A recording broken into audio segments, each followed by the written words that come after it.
नमस्कार, लाख टके की बात में आपका स्वागत है। आपके साथ मैं हूं नलिनी पांडे। नमस्कार, आपके साथ मैं हूं शीनम शर्मा। लाख टके की बात में सबसे पहले बात करेंगे। सीएम योगी ने पश्चिम बंगाल में दूसरे चरण के चुनाव प्रचार के दौरान एक जनसभा में कहा कि बंगाल की धरती काबा की नहीं बल्कि मां काली की रहेगी। उन्होंने कहा कि टीएमसी का मेयर कहता है कि बंगाल में आधी आबादी को उर्दू बुलवाएंगे, हम कहते हैं कि बंगाल में बांग्ला बोली जाएगी। सीएम योगी ने बंगाल में बीजेपी की डबल इंजन सरकार बनने पर युवा की तर्ज पर, यूपी के तर्ज पर गुंडों के उपचार और राज्य में कानून व्यवस्था सुधारने का वादा किया है। इसी से जुड़ी आपको रिपोर्ट दिखाते हैं।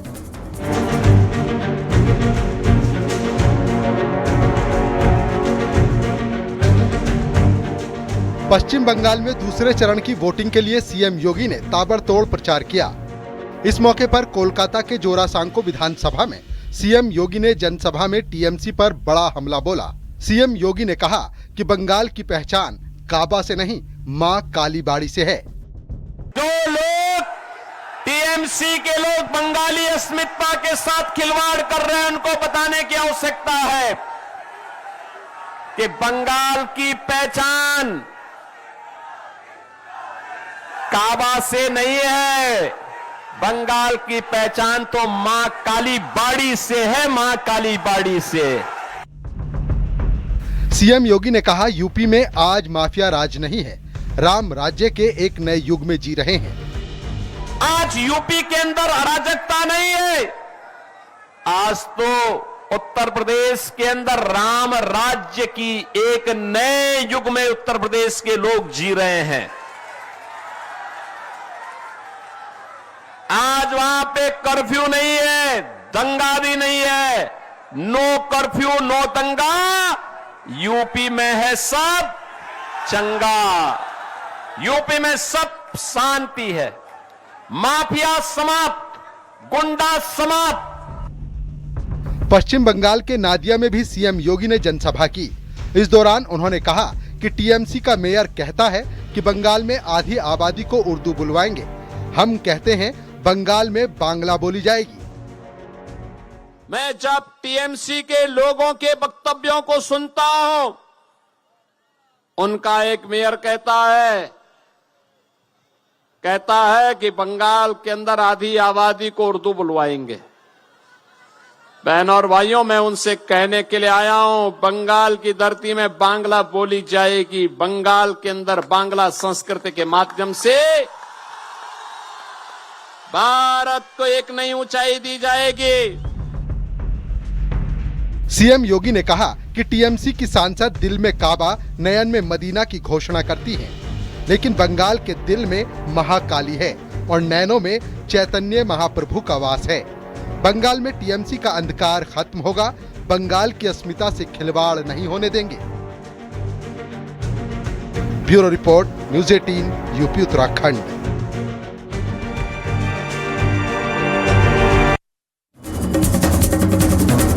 पश्चिम बंगाल विधानसभा चुनाव 2026 के पहले चरण के लिए कल 152 सीट पर वोटिंग होगी। चुनाव आयोग ने हिंसा रोकने के लिए 7,384 बूथों को अति संवेदनशील घोषित किया है। खास बात यह है कि इस बार 17 देशों के 34 विदेशी पर्यवेक्षक भी मतदान प्रक्रिया पर नजर रखेंगे।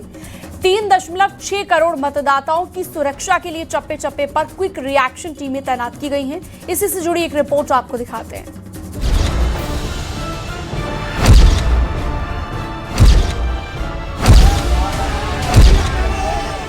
पश्चिम बंगाल अपने पहले चरण के लिए तैयार है। पहले चरण के चुनाव में पश्चिम बंगाल के 16 जिलों की 152 सीटों पर वोट डाले जाएंगे। कोलकाता के जोरासांको में जनसभा के दौरान एक अलग ही तस्वीर देखने को मिली। पश्चिम बंगाल की मुख्यमंत्री ममता बनर्जी ने भाषण खत्म करने के बाद मंच पर मौजूद कलाकारों के साथ पारंपरिक डांस किया। आओ डांस में आ जाओ। पहले चरण की वोटिंग से पहले पश्चिम बंगाल की सियासत में बयानबाजी और तेज हो गई है। कोलकाता में एक रैली के दौरान ममता बनर्जी ने बीजेपी पर जमकर वार किया। हम 26 में बीजेपी गवर्नमेंट को इंडिया से हटाएंगे। बांग्ला को टारगेट किया है, हम दिल्ली को टारगेट करेंगे। आप चाहते हैं तो मेरे को आप हत्या कर सकते हैं, लेकिन आप मेरे को गला को, हमारा वॉइस को काट नहीं पाएगा। कोलकाता में केंद्रीय गृह मंत्री अमित शाह ने कल रात मैराथन बैठक की। अमित शाह ने 29 अप्रैल को होने वाले दूसरे चरण के मतदान को लेकर संगठन के लोगों के साथ 4 घंटे तक चर्चा की। और ये ममता दीदी राम मंदिर बनाने का तो विरोध करती थी, नाटक करने के लिए हुमायूं कबीर को बाहर भेजा है और हुमायूं के नाम से बंगाल में बाबरी मस्जिद बनाना चाहती है, बाबरी मस्जिद। बंगाल में मुख्य मुकाबला बीजेपी और टीएमसी के बीच ही माना जा रहा है। जिन 152 सीटों पर कल वोटिंग होनी है उसमें उत्तर बंगाल की 54 सीटें सबसे अहम हैं। माना जा रहा है कि इन सीटों के नतीजों से ही तय होगा कि इस बार बंगाल में जीत का सेहरा किसके माथे पर बंधेगा। Bureau report, news 18।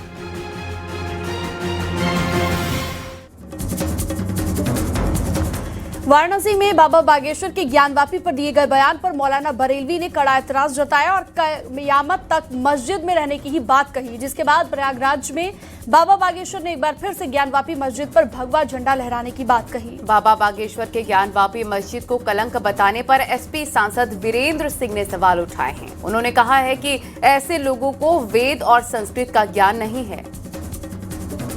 भड़काऊ बातें कह करके, बयानबाजी दे करके धीरेन्द्र शास्त्री जी कोर्ट को प्रभावित करना चाहते हैं। हम इस तरह हरगिज नहीं होने देंगे और वो मस्जिद है, मस्जिद क़यामत तक रहेगी, उससे किसी तरीके से मुसलमान समझौता करने के लिए तैयार नहीं है। हम उनसे यही कहेंगे, सुधर जाओ, नहीं तो आने वाले दिनों में सिधर भी जाओगे, भारत का कानून छोड़ेगा। समय का खेल है, समय समय का योग। करोड़ों में बिकने लगते हैं 2 कौड़ी के लोग। तो हम इतना ही कहेंगे कि ऐसा एक समय पे किसी व्यक्ति ने ये भी कहा था कि पत्ता नहीं हिलेगा, लेकिन देखो राम मंदिर बन गया ना। जिन्होंने भी ये कहा है कि वहां पे भगवान ही लहराएगा, एक दिन पक्का है, तय है, ज्ञानवापी पर भगवान लहराएगा और वहां रुद्राभिषेक होगा। हमें भरोसा है देश की न्यायपालिका पर, हमें भरोसा है। अभी तक तो मैं उनको बाबा मानता था, आज से जब आप कह रहे हैं तो उनको हम सुप्रीम कोर्ट का जस्टिस समझने लगूंगा कि भाई चलिए ये तो सबसे बड़े हमारे चीफ जस्टिस ऑफ इंडिया के समकक्ष हैं कि इनका फैसला हो गया कि अब वहां ऐसा होगा। तो क्या ये एक सोची समझी साचीज है या इस देश में कोई न्याय प्रणाली है? और अखिलेश यादव ने समाजवादी पार्टी की सरकार बनने पर 300 यूनिट बिजली फ्री देने का वादा किया है। अखिलेश पहले ही महिलाओं को सालाना 40,000 पेंशन देने की बात कह चुके हैं। अखिलेश के ऐलान पर मंत्री ओपी राजभर ने पूछा कि क्या अखिलेश अपना कार्यकाल भूल गए जब 4-5 घंटे ही बिजली आती थी। इसी से जुड़ी एक रिपोर्ट आपको दिखाते हैं।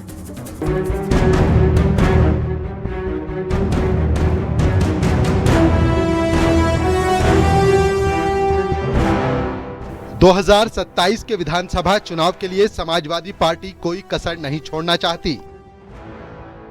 यही वजह है कि एसपी अध्यक्ष अखिलेश यादव लगातार चुनावी घोषणाएं कर रहे हैं। अखिलेश ने पिछले दिनों गरीब महिलाओं के लिए 40,000 रुपए सालाना देने की बात कही थी। वहीं अब कार्यकर्ता सम्मेलन में बातचीत के दौरान 300 यूनिट फ्री बिजली देने की घोषणा की है। इसका लाभ उत्तर प्रदेश की जनता को मिलेगा। अगर बीजेपी का कोई नेता ये कहेगा कि ये 300 यूनिट फ्री बिजली कैसे समाजवादी पार्टी देगी, तो हम वैसे ही देंगे, चाहे उसके लिए हमें नए कारखाने लगाने पड़े, चाहे उसके लिए जैसे समाजवादी पार्टी ने 12 से 17 के बीच में किया था। अखिलेश यादव के 300 यूनिट बिजली देने पर यूपी के मंत्री ओपी राजभर ने निशाना साधा है। जब समाजवादी पार्टी की सरकार थी, 5 साल खुद अखिलेश जी सरकार में थे, तब 4 जिले सैफई, मैनपुरी, इटावा और रामपुर 24 घंटे बिजली आती थी और प्रदेश में ग्रामीण इलाकों में 5 से 6 घंटे बिजली आती थी और शहर में 8 से 10 घंटे बिजली जाती थी। तो किस मुंह से वो 300 यूनिट बिजली देने की बात कर रहे हैं? राजनीति के जानकार मानते हैं कि लोक लुभावन घोषणाओं का असर रिजल्ट पर दिख सकता है, लेकिन अब जनता भी समझदार है। हो सकता है कि चुनाव के समय या चुनाव आने तक उत्तर प्रदेश सरकार कुछ और फैसले ले, क्योंकि उसे मुकाबला करना होगा। लेकिन फ्रीबीज को लेकर कई राज्य संकट में भी हैं जिनको आर्थिक समस्याओं का सामना करना पड़ रहा है। तो ऐसे हालातों में देखना होगा कि कितना यूजफुल राजनीतिक तौर पे पार्टियों को होता है। समाजवादी पार्टी एक बार फिर से सियासी पिच पर खुद को तैयार कर रही है ताकि चुनाव में बीजेपी के साथ दो हाथ कर सके।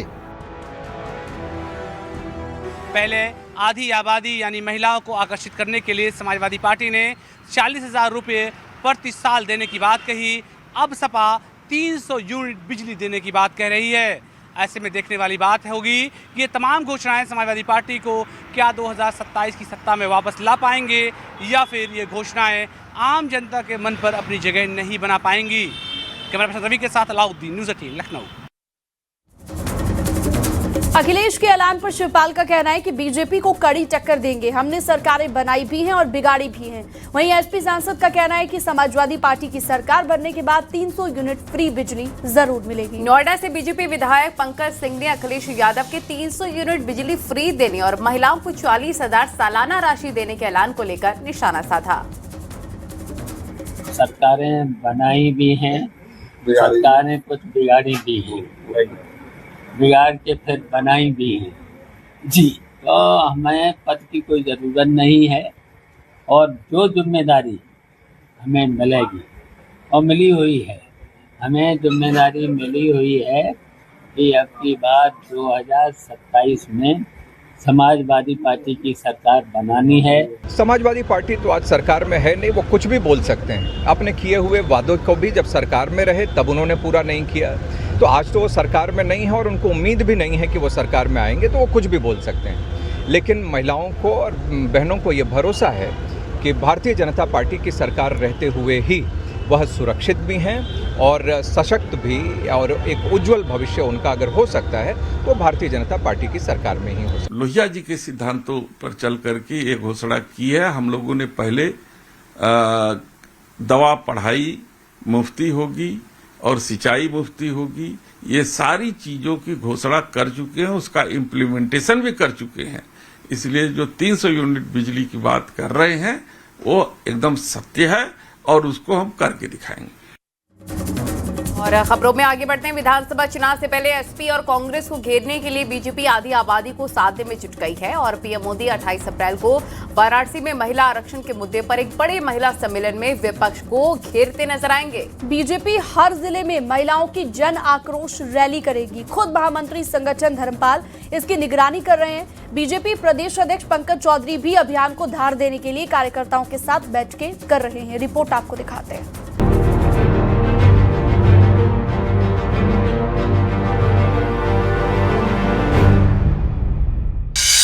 28 अप्रैल को पीएम मोदी वाराणसी में महिला सम्मेलन को संबोधित करेंगे। ये सम्मेलन ऐसे वक्त हो रहा है जब हाल ही में महिला आरक्षण से जुड़ा संविधान संशोधन बिल लोकसभा में पास नहीं हो पाया। सरकार इसके लिए विपक्ष को जिम्मेदार ठहरा रही है। कौन नहीं जानता है कांग्रेस के इतिहास को? नारी को उसका अधिकार मिले, वंचितों को, दलितों को उसका अधिकार मिले, पिछड़ी जाति को उसका अधिकार मिले, वो हमेशा उसमें बाधक रही। समाजवादी पार्टी तो घोषित रूप से नारी विरोधी है, नारा ही गूंजता था, देख सपाई बिटिया घबराई। काशी में महिला सम्मेलन महिला आरक्षण में रोड़े अटकाने के लिए विपक्ष के खिलाफ आयोजित किया जा रहा है। इस कार्यक्रम की जिम्मेदारी बीजेपी महिला मोर्चा को सौंपी गई है। इसमें 50,000 से ज्यादा महिलाओं को जुटाने का लक्ष्य रखा गया है। बीजेपी ने महिला आरक्षण के मुद्दे को धार देते हुए यूपी के गांव गलियों तक जन आंदोलन की रणनीति बनाई है। यूपी के सभी 1918 मंडलों और विधानसभाओं में ऐसी रैली की जाएगी। 30 अप्रैल को योगी सरकार विधानसभा में महिला आरक्षण के मुद्दे पर विशेष सत्र ला रही है, जिसमें विपक्ष के खिलाफ निंदा प्रस्ताव पारित किया जाएगा। सत्र आहूत किया गया और मुझे लगता है इसमें बहुत बहुमत से हम उनके खिलाफ निंदा प्रस्ताव पारित करने जा रहे हैं। हम उनका चेहरा एक्सपोज करेंगे आम जनमानस में, आधी आबादी के सामने, कि नारी के अधिकार को वंचित करने का काम 40 साल से जो चला रहा था, वर्तमान विपक्ष अभी भी उसी पर अडिग है। आधी आबादी के हक पर विपक्ष को घेरने के लिए बीजेपी हर जिले में जनाक्रोश रैली करेगी, जिसमें स्थानीय विधायक, सांसद, महिला मंत्री, दोनों डिप्टी सीएम और बीजेपी प्रदेश अध्यक्ष पंकज चौधरी भी जुटेंगे। किस तरीके से विपक्ष ने महिलाओं के आरक्षण का जो संशोधन अधिनियम था उसमें बैरियर का काम किया। यह आरोप लगाते हुए भारतीय जनता पार्टी उत्तर प्रदेश के गांव गली के माहौल को पूरी तरीके से भगवामय करेगी और आधी आबादी को भारतीय जनता पार्टी के साथ जोड़ने की व्यूह रचना पर काम करेगी। कैमरामैन उपेंद्र के साथ संकेत मिश्रा, न्यूज़ 18 लखनऊ।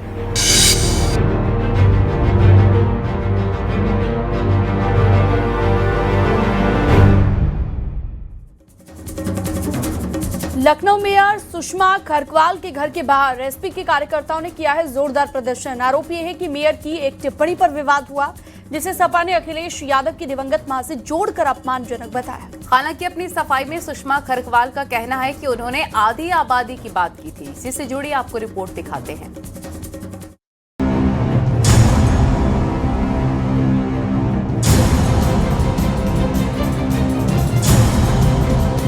लखनऊ मेयर सुषमा खरकवाल ने एसपी अध्यक्ष अखिलेश यादव की मां के अपमान विवाद पर सफाई दी है। उनका कहना है कि उन्होंने आधी आबादी की बात की थी। उनका कहना था कि अखिलेश और राहुल, जिनकी अपनी मां, बहन और बेटी हैं, उन्होंने महिलाओं का अपमान किया। ने यह कहा था कि माननीय अखिलेश जी, माननीय राहुल जी, आपने आधी आबादी आपके रिश्ते माँ, बेटी, बहन का है। आप देख लीजिए मेरा भाषण। मैंने कहा था कि आधी आबादी में जिस माँ ने आपको जन्म दिया, आपने उस माँ का विरोध किया, उस नारी का विरोध किया। जिस बहन ने आपकी उंगली पकड़ के चलना सिखाया, उस बहन का आपने विरोध किया। अब सुनवाते हैं आपको सुषमा खरकवाल का वो बयान जिस पर समाजवादी पार्टी ने हंगामा खड़ा किया है। मैं राहुल गांधी जी को, अखिलेश यादव जी को कहना चाहती हूँ, जिस माँ ने आपको पैदा किया है, जो माँ आपकी पहली टीचर है, आपने उस माँ का अपमान किया है। जब आप पैदा हुए, जिस बहन ने आपको उंगली पकड़ कर चलना सिखाया है, आपने उस बहन का अपमान किया है। पूरे मामले पर अखिलेश यादव ने सोशल मीडिया प्लेटफॉर्म पर तीखी प्रतिक्रिया दी। उन्होंने कहा कि किसी की मां का अपमान भारतीय समाज में कभी स्वीकार नहीं किया जा सकता। अखिलेश ने लिखा कि एक महिला होकर दूसरी महिला का अपमान करना बेहद दुर्भाग्यपूर्ण है और राजनीति में इस तरह की भाषा की कोई जगह नहीं होनी चाहिए। एसपी प्रवक्ता ने सुषमा खरकवाल के बयान को दुर्भाग्यपूर्ण बताया है। जब तक सांस रहेगी, अपने पिछड़े, मुस्लिम, दलित, अल्पसंख्यक और आदिवासी महिलाओं की लड़ाई लड़ते रहना, तभी तुम्हारा जन्म सफल होगा। ये बात शायद सुषमा खरकवाल जी को समझ में नहीं आएगी, क्योंकि वो पिछड़ी नहीं है। लखनऊ मेयर सुषमा खरकवाल के सरकारी आवास के बाहर एसपी कार्यकर्ताओं ने नारेबाजी की।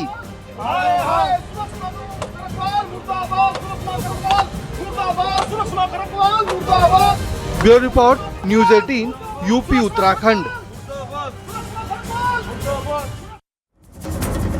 और भारतीय वायुसेना ने आज पूर्वांचल एक्सप्रेसवे पर एक बार फिर से अपनी ताकत का शानदार प्रदर्शन किया। सड़क को रनवे बनाकर लड़ाकू विमानों की टेक ऑफ और लैंडिंग हुई है।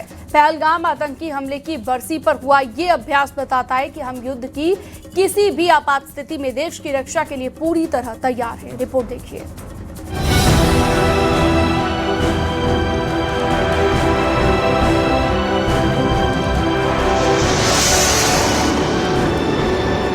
भारतीय वायुसेना ने आज पूर्वांचल एक्सप्रेसवे पर एक बड़ा युद्धाभ्यास पूरा किया।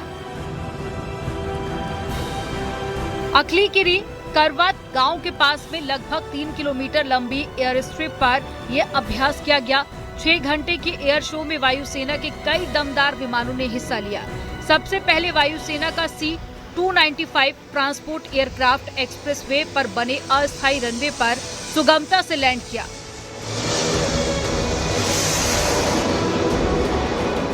इसके बाद फिर जैगुआर फाइटर जेट ने उड़ान भरी। इसके बाद सुखोई 30, MKI, मिराज 2000 और स्वदेशी तेजस के कुल 9 फाइटर जेट्स ने एक के बाद में एक टेक ऑफ और लैंडिंग का शानदार प्रदर्शन किया।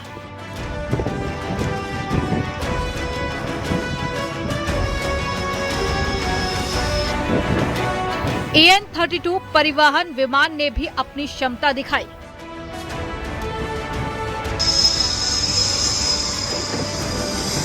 इस दौरान सुरक्षा के कड़े इंतजाम किए गए हैं। प्रशासन ने एक्सप्रेसवे के करीब 12 किलोमीटर लंबे हिस्से को पूरी तरह से सील कर दिया।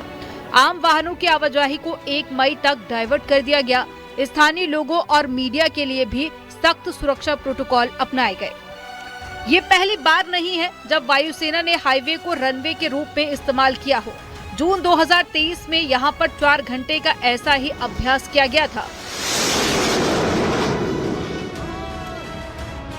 वायुसेना इस अभ्यास के जरिए आपातकालीन स्थितियों में हाईवे को वैकल्पिक रनवे के रूप में इस्तेमाल करने की अपनी क्षमता को परख रही है।